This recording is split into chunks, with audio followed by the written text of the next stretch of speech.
생수의 강 2부 말씀입니다.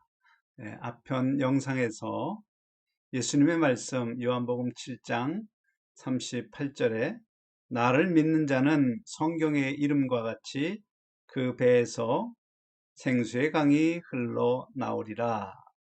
이 말씀 관련하여 생수는 성도의 마음 성전에 있는 예수 생명이 밖으로 나타나는 거룩한 언행이며, 생수가 강처럼 흐르는 성도가 되도록 예수님이 측량하시는데, 하나님의 기준에 맞지 않는 생각, 언어, 습관 등등을 제거하시는 심판이라는 사실을 살펴보았습니다.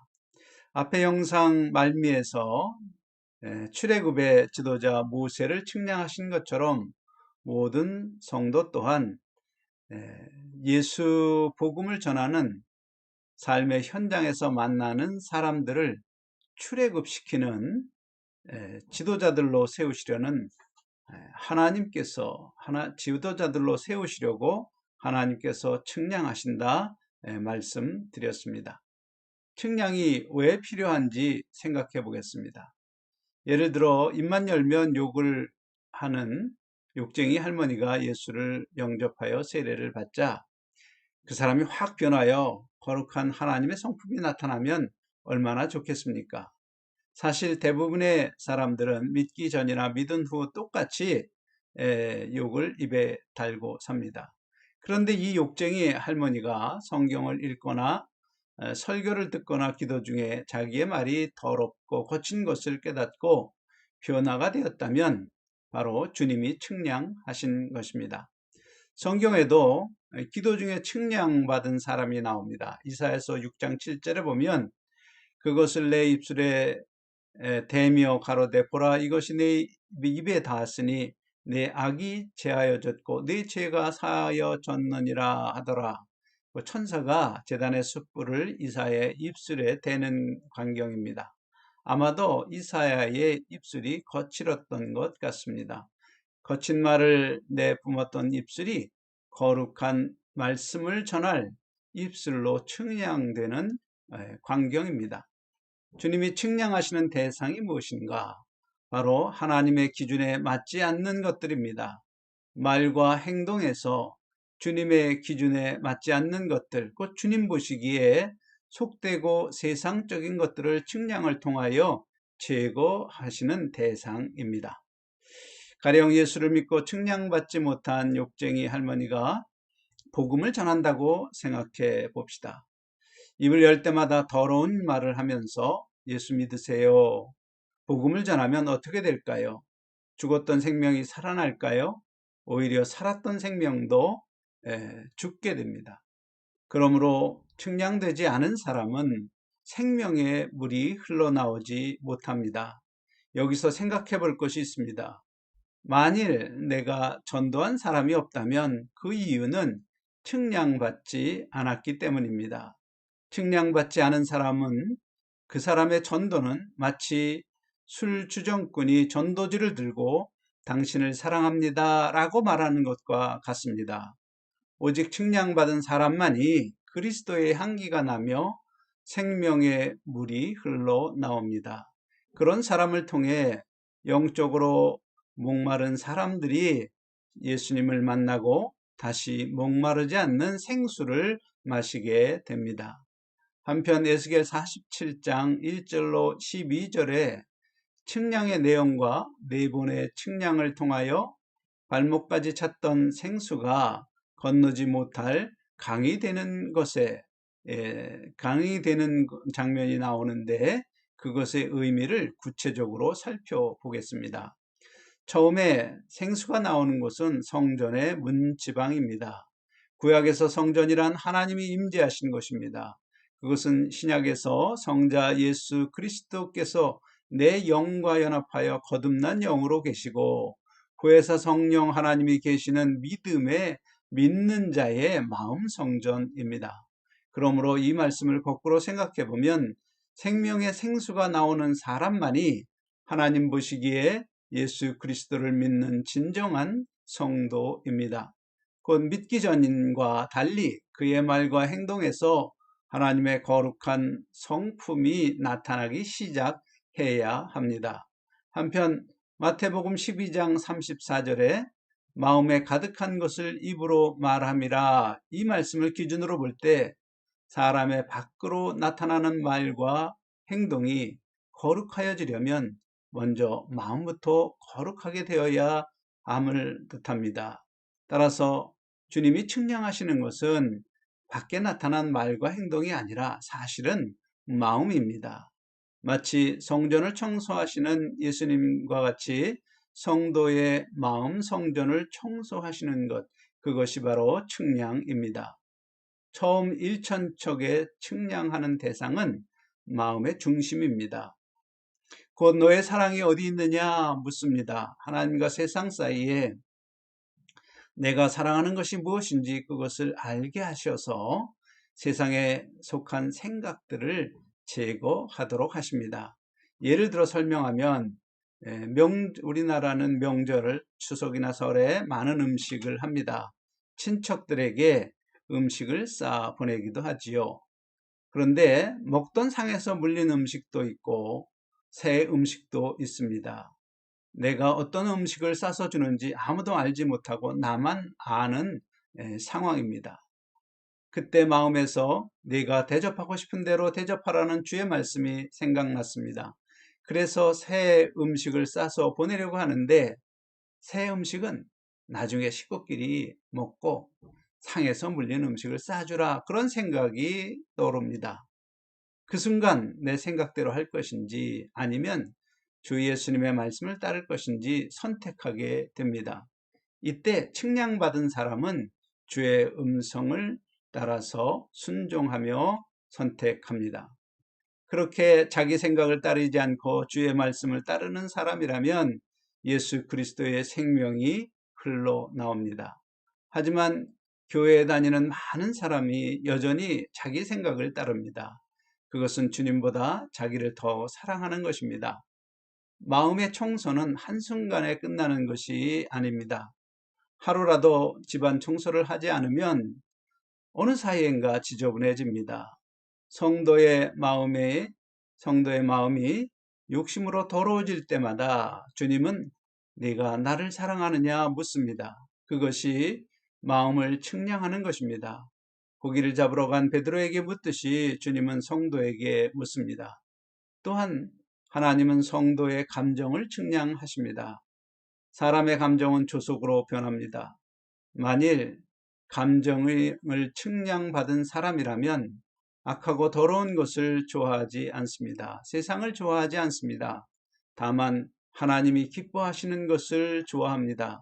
그런 사람이 생명의 생수가 흐르는 것입니다. 그리고 하나님은 또한 우리의 의지를 측량하십니다. 뭐든지 자기 뜻대로 하려는 사람이 있습니다. 그런 사람의 문제는 다른 사람에 대한 배려가 없이 자기 입장만 생각하고 주장합니다.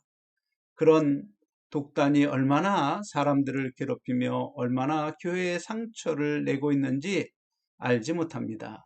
측량을 받을 때 비로소 자기의 죄를 보고 시인하게 됩니다.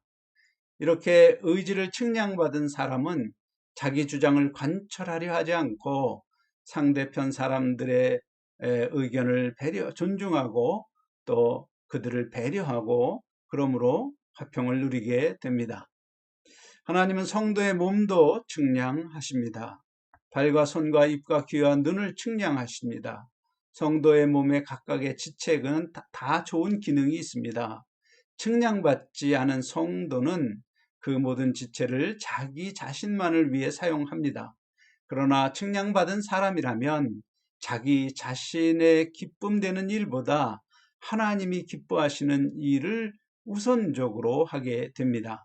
가령 식사할 때 옆에서 남 흉보는 이야기는 내 귀에 잘 들려도 설교 시간에 하나님의 말씀은 잘 알아듣지 못한다면 그 귀는 아직 측량받지 못한 것입니다. 세상 이야기할 때 옆에서 참견하는 하는 사람이 성경 이야기할 때는 꿀 먹은 벙어리가 된다면 그 입은 측량받지 못한 것입니다. 어떤 사람이 신문은 1시간씩 보면서 성경을 볼 때 5분 만에, 10분 만에 눈이 침침해지고 만다면 그 눈은 측량받지 못한 것입니다. 측량을 받았다면 아마도 반대의 경우가 될 것입니다.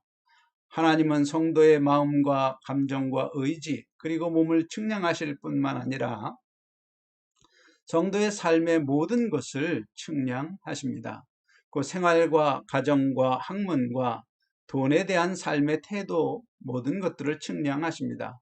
그러므로 측량을 통하여 성도의 삶 전체에서 하나님의 거룩한 성품이 나타나도록 하시며 측량을 받을 때마다 순종하는 성도에게 그리스도의 생명이 강과 같이 흘러나오도록 역사하시는 것이지요. 사실 측량은 때로 고통스럽습니다. 그러나 고통스러운 측량은 그리스도의 향기나는 사람으로 만들게 됩니다. 또한 충성된 종이라 칭찬을 받으려면 반드시 하나님의 측량을 받아야 한다는 사실도 성도들이 알아야 합니다. 혹시라도 자기 중심 생각으로 하나님이 측량하실 때 하나님을 원망하거나 무시하는 것은 악한 영에게 이미 속은 것이지요. 하나님의 측량은 기쁜 것입니다. 왜냐하면 하나님께서 들어쓰시기 원한다는 하나님의 음성인 동시에 부활 때에 말할 수 없는 영광으로 갚아주시겠다는 은혜의 약속이기 때문입니다.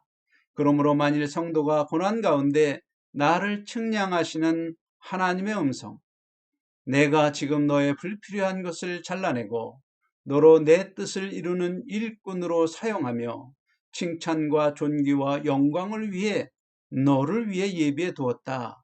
그런 하나님의 음성으로 듣는 성도라면 참으로 복된 사람입니다.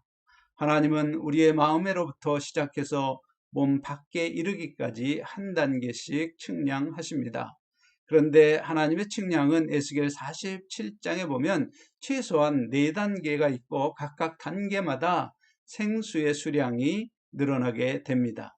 그 의미를 예배를 예를 들어서 예배에 대한 성도의 태도를 예를 들어 설명합니다. 처음 1천척을 측량한 후에 물이 발목까지 올라왔습니다. 무엇을 의미할까요? 물이 발목까지 차면 그 물을 건너려 할 때 내 마음대로 물을 건널 수 있습니다. 하지만 맨 땅을 걷는 것처럼 자유롭지는 않지요.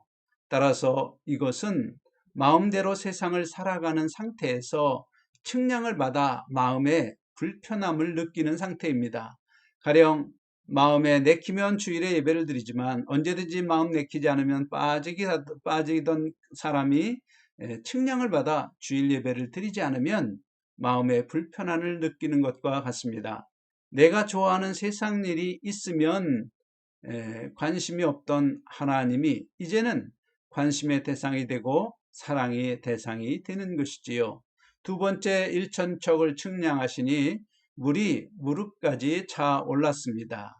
물이 무릎까지 차면 건너려고 할 때 건널까 말까 망설이게 됩니다. 그래도 건너겠다는 의지만 있으면 건너갈 수 있습니다. 이제 주일 예배를 당연히 드리는 것으로 생각합니다. 그런데 친척 결혼식이 있을 때 특별한 경우니까 그렇게 생각하고는 예배를 드리지 않고 결혼식에 갑니다. 아직도 자기의 의지에 따라서 자기가 원하는 대로 행하는 상태가 바로 무릎까지 물이 찬 상태입니다. 세 번째 측량하실 때 물이 허리까지 차올랐습니다. 물이 허리까지 차면 건너가려고 할 때 생각이나 의지가 점점 사라집니다. 이것은 하나님의 측량을 받아 자기의 감정과 의지로 살지 않는 경지에 이른 것을 말합니다. 가령 꼭 가서 보고 싶은 친구의 결혼식이라 하더라도 주일에 있으면 축의금을 사전에 보내며 양해를 구하는 사람이지요. 아무리 중요한 세상 일이라도 하나님을 사랑하는 일보다 더 중요하지 않습니다. 성도가 이 경지에 이르면 그리스도의 향기가 나는 단계에 이른 것입니다. 이러한 사람은 참으로 귀한 사람입니다. 이러한 성도는 마음이 온유합니다. 그의 말도 날카롭거나 너저분하지 않습니다. 그의 발은 가지 말아야 할 곳은 가지 않고 마땅히 가야 할 곳은 갑니다. 그리고 그의 손은 하지 말아야 할 일은 하지 않고 해야 할 일을 합니다. 마지막 네 번째 측량을 한 후에 물이 강이 되어 흘렀습니다. 사람이 아무리 의지가 있어도 물이 강이 되어 흐르는 그 강을 건너지 못하지요. 이제 건너지 못할 강이 된 것입니다. 이제 이러한 사람은 성경의 이름같이 어린 양이 어디로 이끌든지 따라가는 사람입니다. 친척이나 친구의 결혼식 자체가 중요하지 않습니다. 사도 바울처럼 하나님의 뜻을 따라 살며 자기의 생각과 의지가 없는 것 같은 사람입니다. 자기를 위한 활동이 없는 사람이지요. 오직 생수의 강물이 흘러가는 대로 성령이 이끄시는 대로 행하며 살아가는 사람입니다. 이것이 바로 요한복음 7장의 생수가 강같이 배에서 흘러나오는 사람입니다. 하나님 안에서 자기를 잃어버린 사람입니다. 그 생명이 그리스도로 충만한 상태, 하나님이 궁극적으로 찾으시고 원하시는 예수님의 영광에 이르게 되는 사람입니다. 여기서 매우 중요한 것 하나가 있습니다. 측량을 받지만 제거되어야 할 옛사람의 습관이 제거되지 않고 남아있는 사람, 혹은 측량받은 후 일시적으로 제거된 것 같지만 시간이 지나면 다시 나타나는 사람이 있을 수 있지요. 그런 사람들은 하나님이 책망하십니다. 처음에는 잔잔한 음성으로 책망하시지만 나중에는 폭풍과 같이 징계하십니다. 그럼에도 측량하시는 하나님께 순종하지 않는다면 하나님은 더는 말씀하시지 않습니다. 그것이 바로 성령의 소멸입니다. 성령의 소멸은 성령 하나님이 나를 떠나시는 것이 아니라 내가 하나님을 떠나는 것입니다. 내가 하나님을 멸시하는 것입니다. 바로 이스라엘의 초대왕 사울이 그러했습니다. 처음에 하나님은 사무엘을 통하여 사울을 책망하셨습니다. 나중에는 전쟁과 같은 물리적인 고통으로 책망하셨지만 사울은 하나님 앞에 끝까지 순종하지 않자 성령께서는 더는 말씀하시지 않았습니다. 그 결과 무엇을 어떻게 할지를 몰라서 사울은 신접한 여인을 찾아가는 이스라엘의 왕으로 전락하고 맙니다. 그러므로 하나님께 기도할 때 아무런 음성을 듣지 못하는 성도라면 혹시 사울의 길을 걷고 있는 것은 아닌지 스스로 자신을 점검해야 합니다. 성령께서 침묵하시는 성도의 결과는 비참합니다. 심판의 날에 아무리 주여 주여 불러도 주님은 나는 너를 알지 못한다 하실 것입니다. 그들의 부활은 영광스러운 부활이 되지 못하고 예복을 입지 않고 잔치에 들어간 사람처럼 바깥 어두운 곳으로 쫓겨나서 내가 왜 이 세상에서 살아 기회가 있을 때 순종하지 않았는지 슬피 울며 이를 갈며 후회하는 그러한 존재가 되는 것입니다. 하나님의 측량은 기쁨으로 순종하는 사람만이 그 놀라운 영광에 들어가며 은혜와 영광을 누리게 됩니다. 그러한 영광을 누리시는 성도 여러분이 되시기를 예수님의 이름으로 축원합니다.